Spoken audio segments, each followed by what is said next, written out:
Ano po, pera. Yung matyagang pag-aaral ng aking mga apo. Magluto. At nasasabihan na masarap ang pagkain. Taking care of them.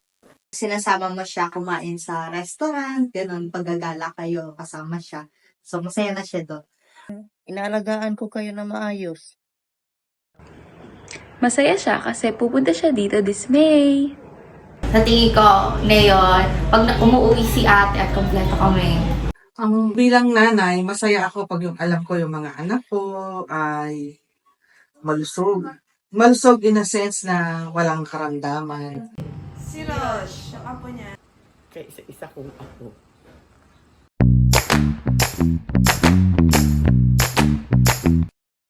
Sa massage.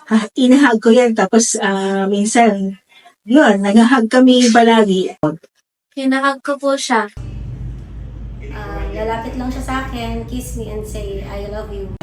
Ginagawa na lang namin yung mga utos niya. Tsaka minsan nagkukusa na lang kami sa halimbawa sa pagsaing o mga gawaing bahay. Hugs and kisses nila at kumikilos sila ng kusa. Tumutulong sa gawaing bahay. Sabihin na, kaya mo yan na, sige lang, matatapos din niya. Yung yayayain ko lang siyang mag-grocery. Ayun, minsan niyaya nila ako na labas kami. Ayun lang naman.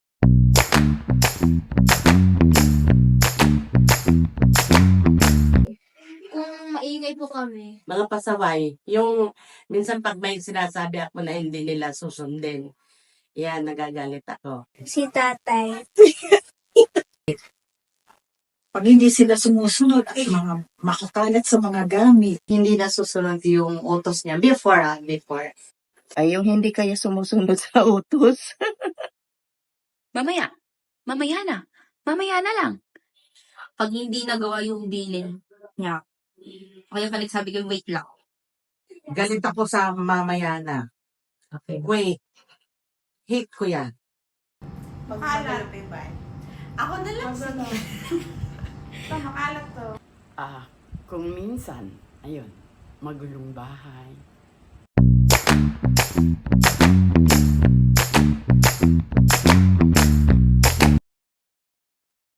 Yung medyo po magalit na shock. First reaction ko, talagang sumisigaw kasi ako. Madalas ako sumisigaw. Ay, sabi niya, abot hanggang face ko ang boses ko. Hindi niya na lang kami pinapansin. Yan lang naman. Tumataas yung boses ko, malakas. Pag tumataas yung boses niya. Nagawa ko, siyempre, pagsasabihan ko sila kung ano yung alam kong tama para maiwas ko yung mali nilang ginagawa. Kilala lang siyang tatahimik ng bonggang-bongga. Hindi siya talkative, pero tahimik lang siyang tao. Pero pag nainis siya, mararamdaman mo na iba yung pagkatahimik niya na nainis na siya. Ano lang, kinakausap ko lang sila na ganito. Ganyan. Yan lang naman.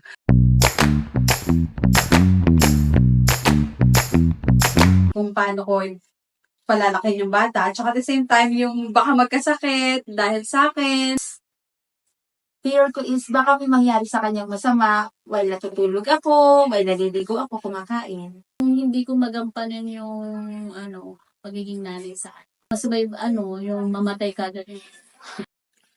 My fear as a first time mom is yung maging an overprotective mom.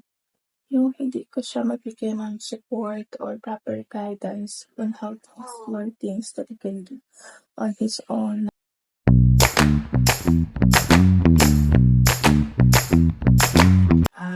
Go on lang.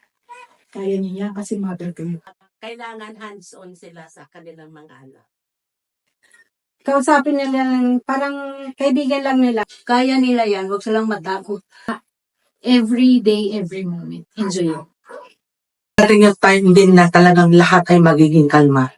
So, relax. So, kailangan talaga ng syaga, saka yun, pag-aalaga sa kapatid. Kailangan ang mata laging nakatingin sa baby. Ganon.